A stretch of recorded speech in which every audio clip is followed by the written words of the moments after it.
Learning objectives. After studying this chapter, you should be able to state the meaning and importance of management principles, understand the nature and significance of principles of management, explain Taylor's principles and techniques of scientific management, describe Henri Fayol's contribution to modern management, analyze Fayol's principles of management. Introduction to management principles. Each and every system around the world run on certain principles and guidelines. In an organizational setup, these principles serve as the route map to run its vision and activities. Management is also based on certain principles which serve as a guideline for business. Management principles. A managerial principle is a broad and general guideline for decision-making and behavior. In order to have a clear idea regarding the term principles of management, first we should understand the underlying terms in it, viz., principles and management. Principles. Principles are the fundamental norms, rules, or values that represent what is desirable and positive for a person or a group or community and help it in determining the rightfulness or wrongfulness of its actions. Principles are more basic than policy and objectives and are meant to govern both. Management. Management is the group activity which involves planning, organizing, directing and controlling the human activities towards the attainment of organizational goals. Principles of management. It is the combination of principles and management. That is, it is the set of fundamental norms, rules or regulations which controls and guides the activities of management in its functioning. Evolution of management principles. Management principles are derived in a systematic order through the years. The first known management ideas were recorded in 3000 to 4000 BC. Gradually, it paved the way for classical and neoclassical management theories in 1900th century.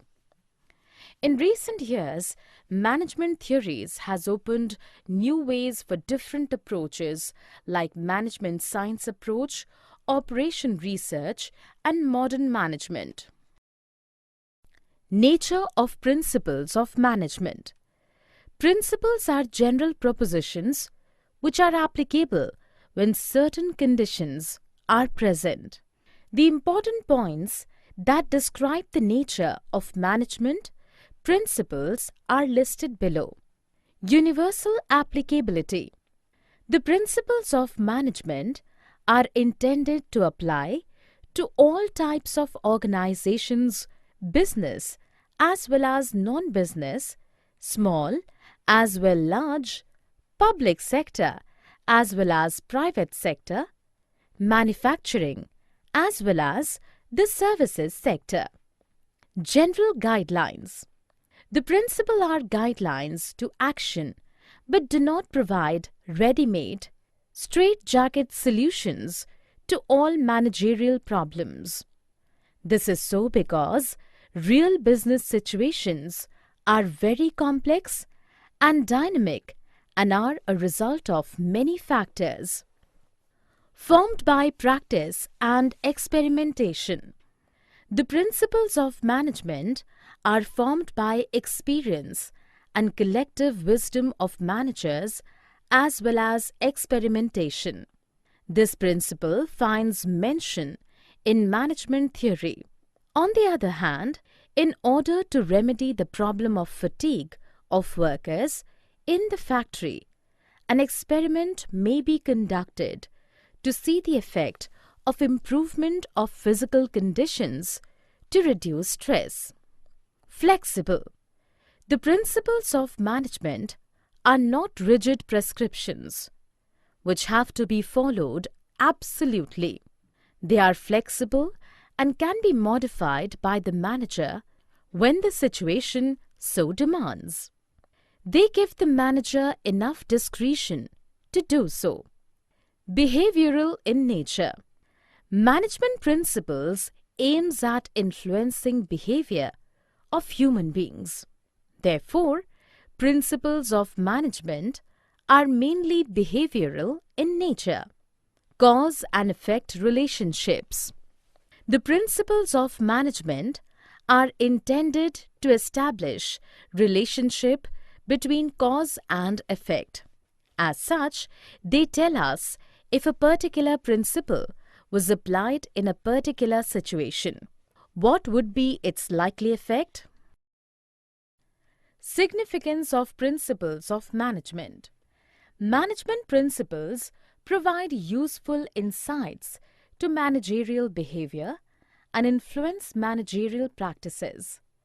The significance of principles of management can be discussed in terms of the following points. Providing managers with useful insights into reality. The principles of management provide the managers with useful insights into real-world situations. Adherence to these principles will add to their knowledge, ability, and understanding of managerial situations and circumstances. Optimum utilization of resources and effective administration. Resources, both human and material, available with the company is limited. They have to put to optimum use. Principles equip the managers to foresee the cause and effect relationships of their decisions and actions. Scientific decisions. Decisions must be based on facts, thoughtful and justifiable in terms of the intended purposes. They must be timely, realistic, and subject to measurement and evaluation. Management principles help in thoughtful decision-making, meeting changing environment requirements. Although the principles are in the nature of general guidelines, but they are not modified and as such help managers to meet changing requirements of the environment. Management principles are flexible to adapt to dynamic business environment. Fulfilling social responsibility. The increased awareness of the public forces businesses, especially limited companies, to fulfill their social responsibilities. Management theory and management principles have also evolved in response to these demands. Management training, education, and research. Principles of management are at the core of management theory. As such, these are used as a basis for management training, education, and research. These principles provide basic groundwork for the development of management as a discipline. Taylor's scientific management. Scientific management. Scientific management refers to an important stream of one of the earlier schools of management thought, called classical thought. Before discussing the management principles, let us go through the working atmosphere of factories in the earlier years of Industrial Revolution. Lack of professionalism and personal judgment leads to an autocratic atmosphere in the factories. In this scenario, F.W. Taylor emerged as the father of scientific management. He proposed scientific management as opposed to rule of thumb. He broke up human activity into small parts and found out how it could be done effectively, in less time and with increased productivity. F.W. Taylor, the father of scientific management.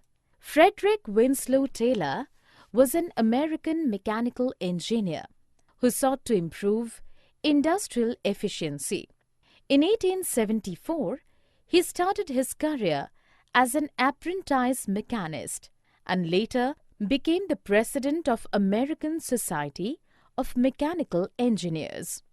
Taylor thought that scientific analysis of the work would be the best way to do it and to increase productivity. In 1911, he published his findings as the Principles of Scientific Management, and which is considered as one of the greatest contributions in the management history. F. W. Taylor. Important incidents in life. 1856, March 20th. Born at Philadelphia, Pennsylvania, United States. 1874, started his career as an apprentice mechanist. 1883, graduated from Stevens Institute of Technology in Mechanical Engineering. 1884, executive at Midville Steel Company.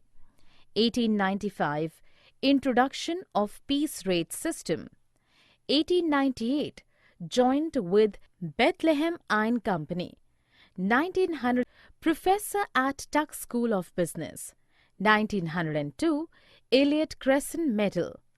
1906, President of American Society of Mechanical Engineers. 1911, publishing of the Principles of Scientific Management. 1915, March 21st, death. Principles of Scientific Management. F. W. Taylor has developed 4 different principles of management, which is later accepted as scientific principles of management. Science, not rule of thumb. Taylor believed that there was only one best method to maximize efficiency. This method can be developed through study and analysis. Taylor advocated the scientific method of approaching the problems, which involves investigation of traditional methods through work study, unifying the best practices, and developing a standard method which would be followed throughout the organization. Harmony, not discord.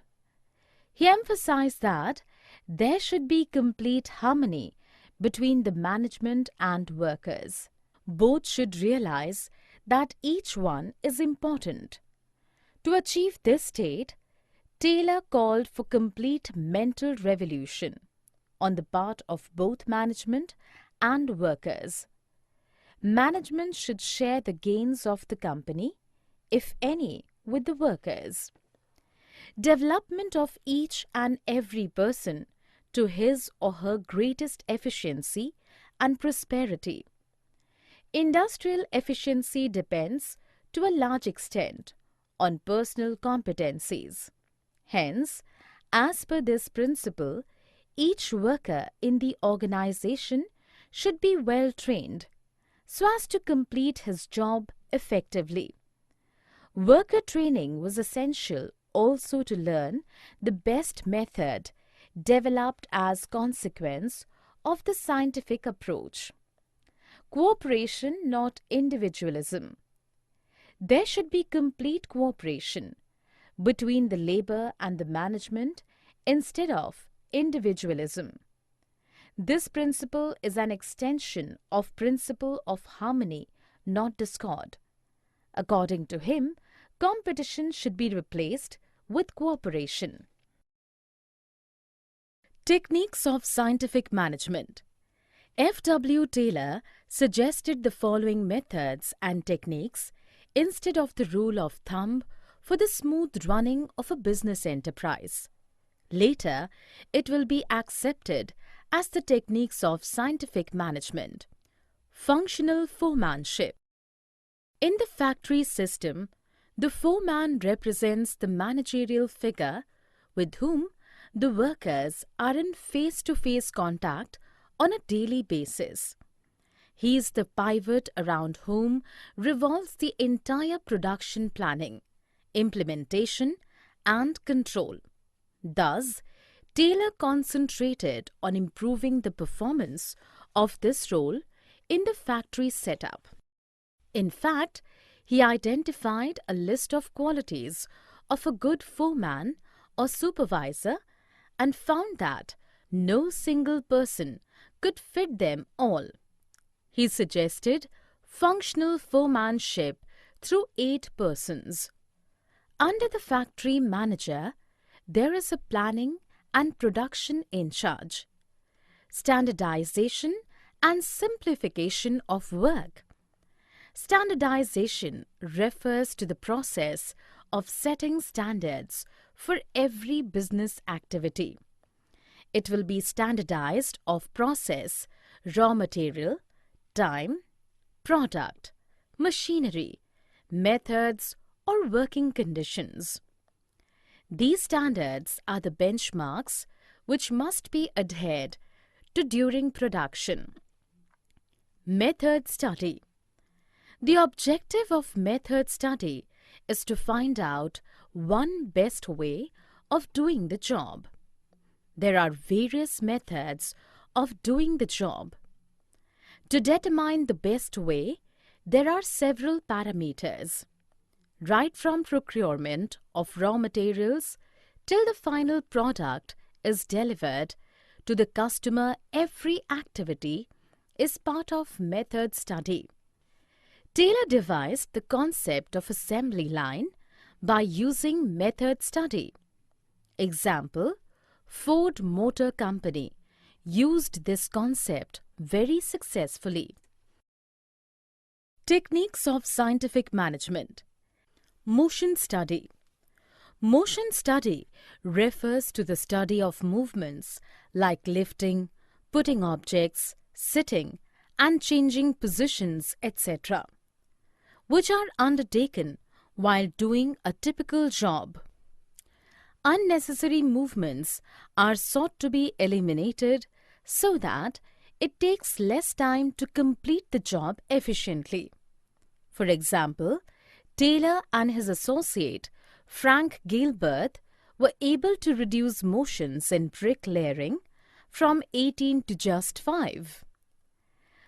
Taylor demonstrated that productivity increased to about 4 times by this process. Time study. It determines the standard time taken to perform a well-defined job. Time measuring devices are used for each element of task. The objective of time study is to determine the number of workers to be employed, frame suitable incentive schemes, and determine labor costs. Fatigue study. A person is bound to feel tired physically and mentally if she or he does not rest while working.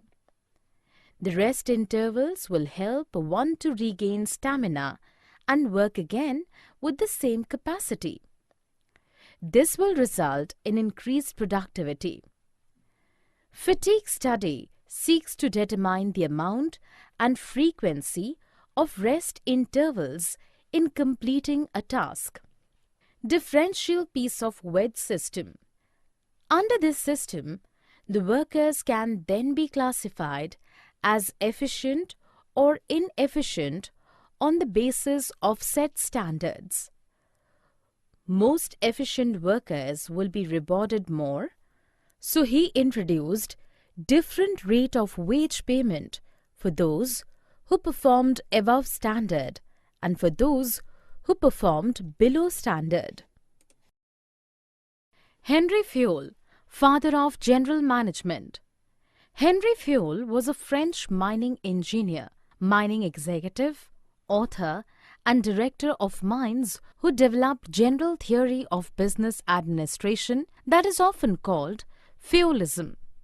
Like his contemporary Frederick Winslow Taylor, he is widely acknowledged as a founder of modern management. In 1860, at the age of 19, Fayol started working at the mining company as a mining engineer. In 1888, he was promoted to managing director. During his time as director, he made changes to improve the working situations in the mines, such as allowing employees to work in teams and changing the division of labor. In the last century, organizations already had to deal with management in practice. In the early 1900s, large organizations such as production factories had to be managed too. At the time, there were only few management tools, models, and methods available. During the term of his office, Henri Fayol identified 5 different functions of management as planning, organizing, staffing, directing, and controlling. Even today, this is considered as the basic functions of management. He also suggested that qualities a manager must possess should be physical, moral, education, knowledge, and experience. He published a book called Administration Industriale et Generale in 1917, where he explained the 14 principles of management. Today, these 14 principles are considered to be the fundamental principle of modern management. Principle of management. The 14 principles of management propounded by Henri Fayol were discussed in detail in his book General and Industrial Management and is widely considered a foundational work in classical management theory. The 14 principles of management given by him are discussed below. Division of work. Work is divided into small tasks or jobs. A trained specialist who is competent is required to perform each job. Thus, division of work leads to specialization.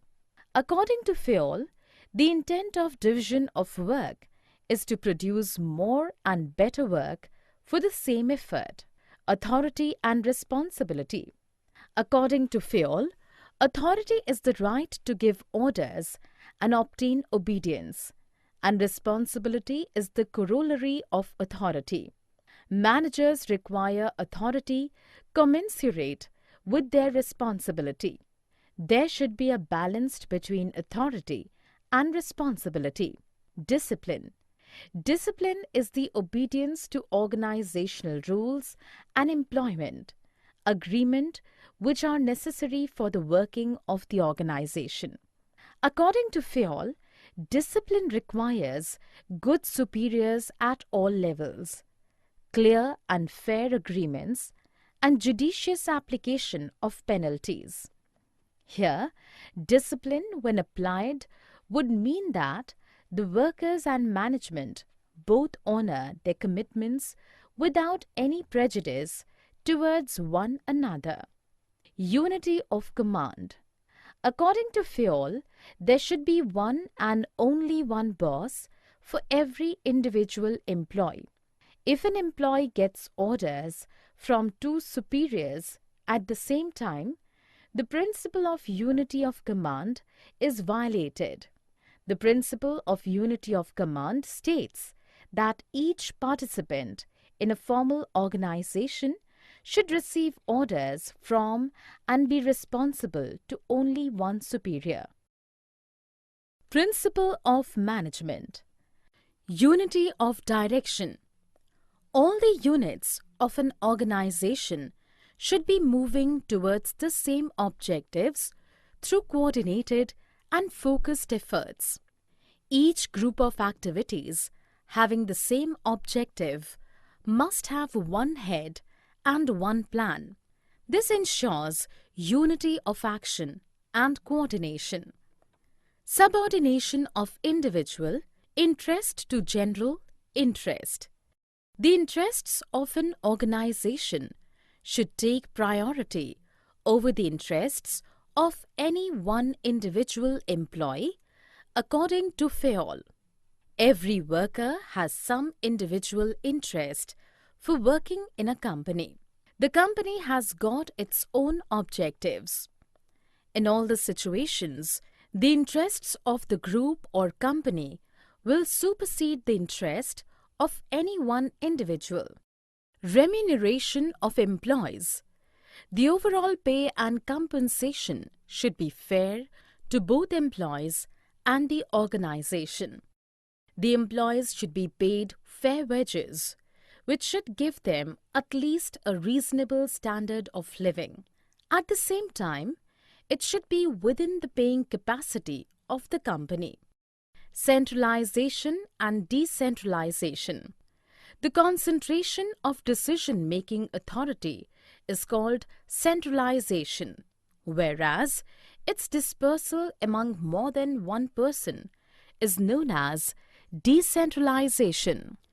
The degree of centralization will depend upon the circumstances in which the company is working. In general, large organizations have more decentralization than small organizations. Scalar chain. An organization consists of superiors and subordinates. The formal lines of authorities from highest to lowest ranks are known as scalar chain. According to Fayol, organizations should have a chain of authority and communication that runs from top to bottom and should be followed by managers and the subordinates. Principle of management. Order. According to Fayol, people and materials must be in suitable places at appropriate time for maximum efficiency. The principle of order states that a place for everything and everyone in its, her or his place. Essentially, it means orderliness. Equity. Good sense and experience are needed to ensure fairness to all employees, who should be treated as fairly as possible. According to Fayol, this principle emphasizes kindliness and justice in the behavior of managers towards workers. This will ensure loyalty and devotion. Stability of personnel. Employee turnover should be minimized to maintain organizational efficiency. According to Fayol, personnel should be selected and appointed after due and rigorous procedure.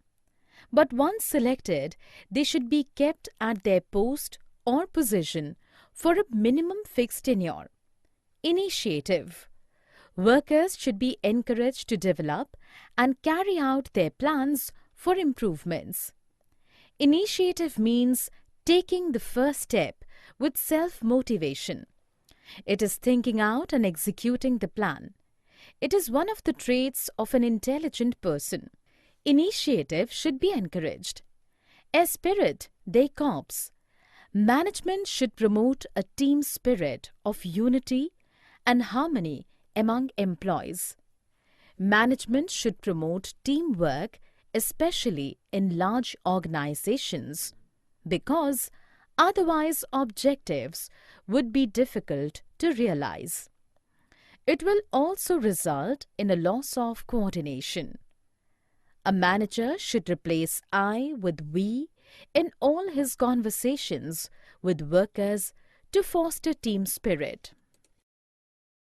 Summary. Let us summarize what we have learned in this module. Principles of management are general guidelines which can be used for conduct in workplaces under certain situations. They help managers to take and implement decisions.